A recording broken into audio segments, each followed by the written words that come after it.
नमस्कार। आप सभी का आपके अपने इस YouTube चैनल पर हार्दिक स्वागत है। आज हम NCERT कक्षा 10 की जो क्षितिज भाग 2 पुस्तक है उसका अध्याय नंबर 9 प्रस्तुत कर रहे हैं। इस अध्याय के जो रचयिता हैं वो है मंगलेश डबराल जी। इनकी कविता इसमें जो प्रस्तुत की गई है, पहले हम इनका जीवन परिचय देखेंगे, फिर उस कविता का हिंदी में भावार्थ समझेंगे। तो शुरू करते हैं इनका जीवन परिचय। मंगलेश डबराल जी का जन्म सन 1948 ईस्वी को टिहरी गढ़वाल उत्तरांचल के कफलपानी गांव में हुआ और इनकी जो शिक्षा दीक्षा है वो देहरादून में हुई थी।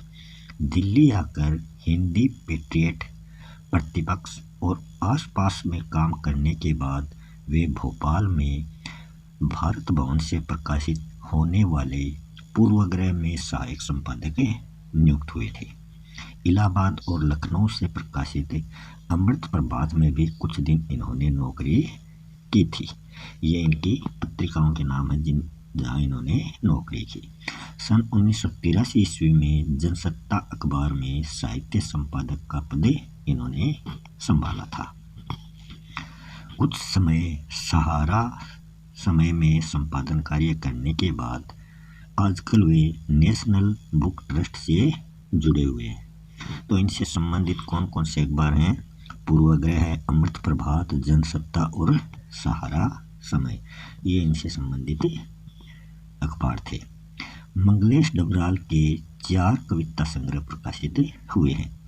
एक है पहाड़ पर लालटेन, दूसरा है घर का रास्ता, तीसरा हम जो देखते हैं और चौथा है आवाज भी एक जगह। साहित्य अकादमी पुरस्कार पहल सम्मान से सम्मानित मंगलेश जी डबराल की ख्याति अनुवादक के रूप में भी जानी जाती है।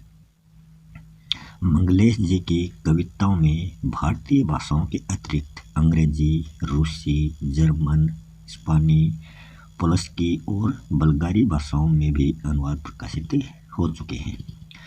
कविता के अतिरिक्त वे साहित्य, सिनेमा, संचार माध्यम और संस्कृति के सवालों पर नियमित लेखन भी करते रहे हैं।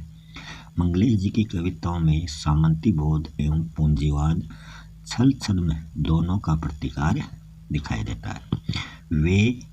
यह प्रतिकार किसी शोर शराबे के साथ नहीं बल्कि प्रतिपक्ष में एक सुंदर सपना रचकर करते हैं। उनका सौंदर्य सूक्ष्म और भाषा पारदर्शी मानी जाती है। इस पुस्तक में जो कक्षा 10 में जो अध्याय दिया गया है वो इनकी संगीतकार कविता है। इस कविता में मुख्य गायक का साथ देने वाले संगीतकार की भूमिका के महत्व पर यह विचार करती है कि एक तो मुख्य गायक होता है और उसके साथ जो सह गायक होते हैं उनकी भूमिका पर यह महत्व देती है। दृश्य माध्यम की प्रस्तुतियों जैसे नाटक, फिल्म, संगीत, नृत्य के बारे में तो यह सही है ही। हम समाज और इतिहास में भी ऐसे अनेक प्रसंगों को देख सकते हैं जहाँ नायक की सफलता में अनेक लोगों की महत्वपूर्ण भूमिका निभाई जाती है। कविता हम में यह संवेदनशीलता विकसित करती है कि उनमें से प्रत्येक का अपना अपना महत्व है और उनका सामने न आना उनकी कमजोरी नहीं मान लेता है। संगीत की सूक्ष्म समझ और कविता की दृश्यात्मकता इस कविता को ऐसी गति देती है मानो हम इसे अपने सामने घटित होता देख रहे हों। इस कविता में जो कठिन शब्द आने वाले हैं हम उनके अर्थ पहले देख लेते हैं। संगीतकार होता है मुख्य गायक के साथ गायन करने वाला या कोई वाद्य बजाने वाला कलाकार जो उस गायक का सहयोगी होता है। गर्ज का अर्थ होता है ऊंची गंभीर आवाज। अंतरा का अर्थ होता है स्थायी या टेक को छोड़कर गीत का चरण। जटिल होता है कठिन। तान होता है संगीत में स्वर का विस्तार। नौसिखिया होता है जिसे अभी सीखना शुरू किया हो। राख जैसा कुछ गिरता हुआ मतलब बुझता हुआ स्वर। ढाढ़स बंधाना मतलब सांत्वना देना या तसल्ली देना। फिर दे रखा इन्हें भी जाने, तो इन्हें भी जान लेते हैं कि सरगम क्या होता है और सप्तक क्या होता है। सरगम जो है ये संगीत के लिए 7 स्वर तय किए गए हैं। षड्ज, ऋषभ, गांधार, मध्यम, पंचम, धैवत और निषाद। इन्हीं नामों के पहले अक्षर लेकर इन्हें सा रे ग म प ध और नी कहा गया है। ये सरगम के 7 स्वर होते हैं। सप्तक का अर्थ होता है 7 का समूह, 7 शुद्ध स्वर, इसलिए यह नाम पड़ा है। लेकिन ध्वनि की ऊंचाई और निचाई के आधार पर संगीत में 3 तरह के सप्तक माने गए हैं। यदि साधारण ध्वनि है तो उसे मध्य सप्तक कहेंगे, ध्वनि मध्य सप्तक से थोड़ी ऊपर है तो उसे तार सप्तक कहेंगे, तथा ध्वनि मध्य सप्तक से नीचे है तो उसे मंद सप्तक कहते हैं। तो अब शुरू करते हैं इनकी संगतकार कविता। संगतकार कविता शुरू करते हैं। मुख्य गायक के चट्टान जैसे भारी स्वर का साथ देती वह आवाज सुंदर कमजोर कांपती हुई थी। वह मुख्य गायक का छोटा भाई है या उसका शिष्य है या पैदल चलकर सीखने आने वाला कोई उनका दूर का रिश्तेदार है। मुख्य गायक की गर्ज में वह अपनी गूंज मिलाता आया है प्राचीन काल से। तो इन पंक्तियों के माध्यम से कवि मंगलेश जी डबराल कहते हैं कि जब मुख्य गायक किसी संगीत सभा में अपना गायन प्रस्तुत करता है तो उसके गंभीर आवाज़ के साथ ही जो उसके साथ वाले जो संगतकार होते हैं वो भी एक सुंदर मधुर हल्की हल्की आवाज़ उनकी भी साथ साथ सुनाई देती है। कवि यहाँ पर अंदाज़ा लगा रहा है कि यह संगतकार मुख्य गायक का या तो छोटा भाई हो सकता है या मुख्य गायक का कोई शिष्य हो सकता है या फिर संगीत सीखने के लिए पैदल चलकर मुख्य गायक के पास आने वाला कोई उनका दूर का रिश्तेदार हो सकता है। और सबसे खास बात यह है कि यह संगीतकार इस संगीतकार ने जब से गायन गाना शुरू किया है तब से उसका साथ देना इसको आया है। यानी शुरू से ही वह संगीतकार मुख्य गायक की आवाज़ में अपनी आवाज़ मिलाकर उसके संगीत को और प्रभावशाली बनाता आया है।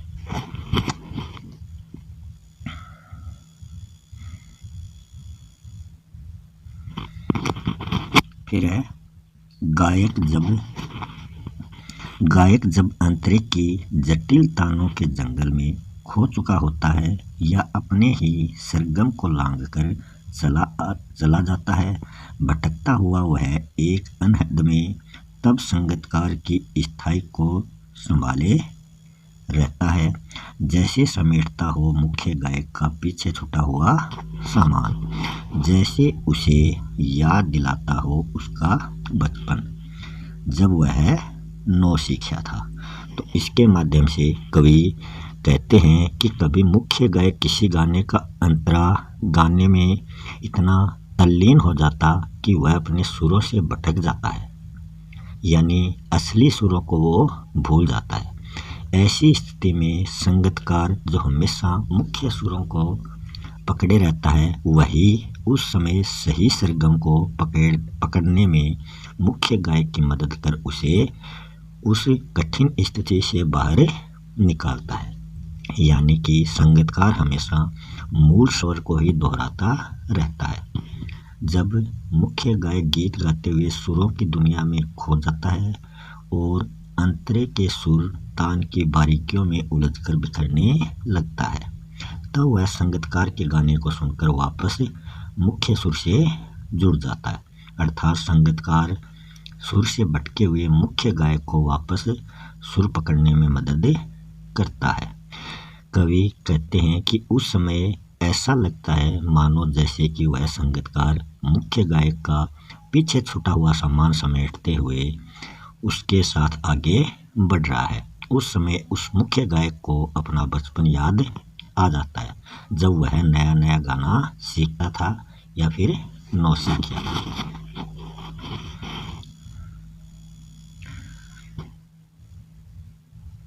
आगे है, तार सप्तक में जब बैठने लगता है उसका गला प्रेरणा साथ छोड़ती हुई उत्साह होता हुआ आवाज से राख जैसा कुछ गिरता हुआ, तभी मुख्य गायक को ढाढ़स बनाता।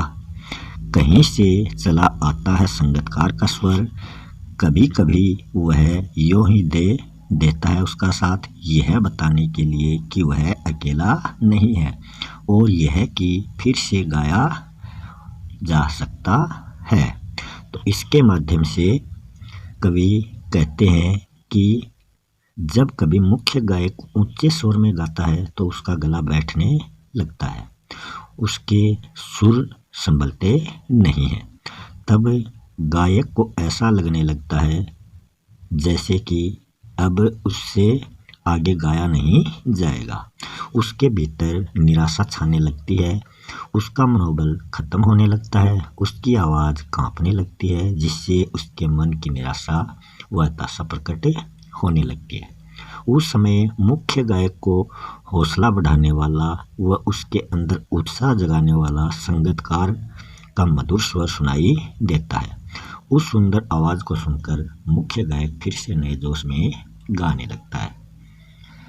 कभी संगीतकार मुख्य गायक को यह बताने के लिए कि उसके स्वर में अपना स्वर मिलाता है कि वह अकेला नहीं है, कोई है जो उसका साथ हर वक्त देता है, और यह भी बताने के लिए कि जो राग या गाना एक बार गाया जा चुका है उसे फिर से दोहराया जा सकता है, कि जो राग गाया जा चुका है उसे फिर से दोहराया जा चुका है, और उसकी आवाज़ में जो एक हिचक साफ सुनाई देती है या अपने स्वर को ऊंचा न उठने की जो कोशिश है उसे विफलता नहीं, उसकी मनुष्यता समझा जाना चाहिए। कि जब संगीतकार यह बताने के लिए कि जो राग या गाना एक बार गाया जा चुका है उसे फिर से दोहराया जा सकता है, तो संगीतकार जो है वो मुख्य गायक के स्वर में अपना स्वर मिलाता है, यानी उसके साथ गाना गाता है, और उसकी आवाज़ में एक हिचक साफ सुनाई देती है, और उसकी हमेशा यही कोशिश रहती है कि उसकी आवाज़ मुख्य गायक की आवाज़ से धीमी रहे। लेकिन हमें इसे संगीतकार की कमजोरी या असफलता नहीं माननी चाहिए, क्योंकि वह मुख्य गायक के प्रति अपना सम्मान प्रकट करने के लिए ऐसा करता है, यानी अपना स्वर ऊंचा कर वह मुख्य गायक के सम्मान को ठेस नहीं पहुंचाना चाहता, यही उसका मानवीय गुण माना जाता है। तो यह कविता समाप्त हो चुकी है। मिलते हैं नेक्स्ट वीडियो में नए टॉपिक के साथ, तब तक के लिए धन्यवाद।